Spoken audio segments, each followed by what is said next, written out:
أعوذ بالله من الشيطان الرجيم. بسم الله الرحمن الرحيم. هل أتى على الإنسان حين من الدهر لم يكن شيئا مذكورا إنا خلقنا الإنسان من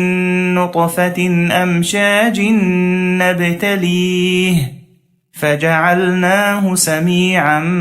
بصيرا إنا هديناه السبيل إما شاكرا وإما كفورا إنا أعتدنا للكافرين سلاسل وأغلالا وسعيرا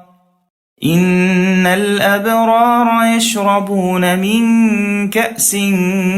كان مزاجها كافورا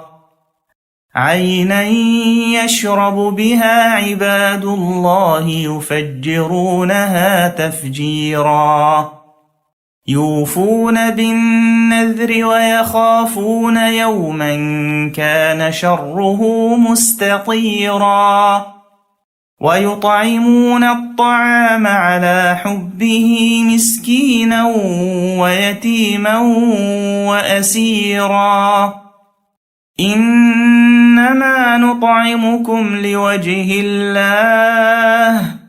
لا نريد منكم جزاء ولا شكورا إنا نخاف من ربنا يوما عبوسا قمطريرا فوقاهم الله شر ذلك اليوم ولقاهم نضرة وسرورا وجزاهم بما صبروا جنة وحريرا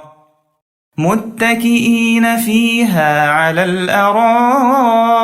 لا يرون فيها شمسا ولا زمهريرا ودانية عليهم ظلالها وذللت قطوفها تذليلا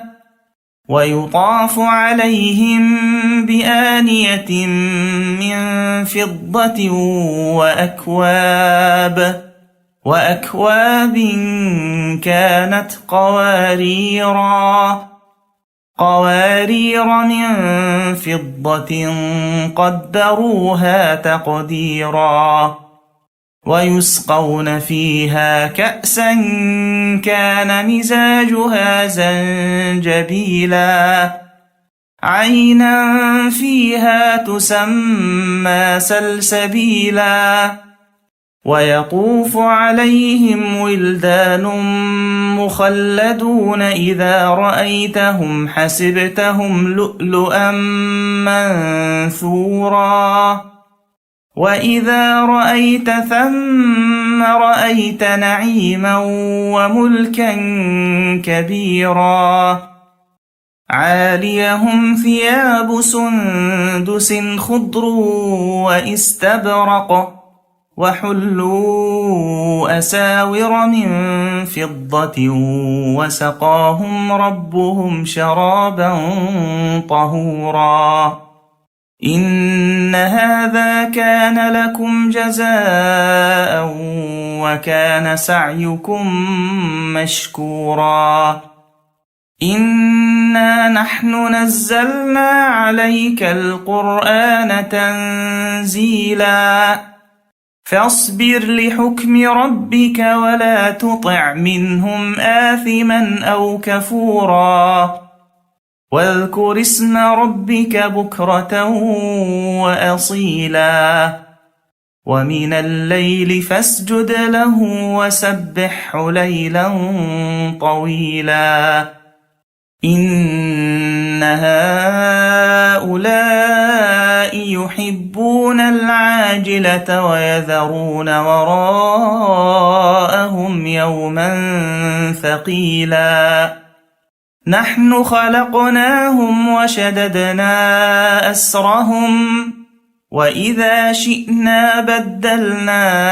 أمثالهم تبديلا إن هذه تذكرة فمن شاء اتخذ إلى ربه سبيلا وما تشاءون إلا أن يشاء الله إن الله كان عليما حكيما يدخل من يشاء في رحمته والظالمين أعد لهم عذابا أليما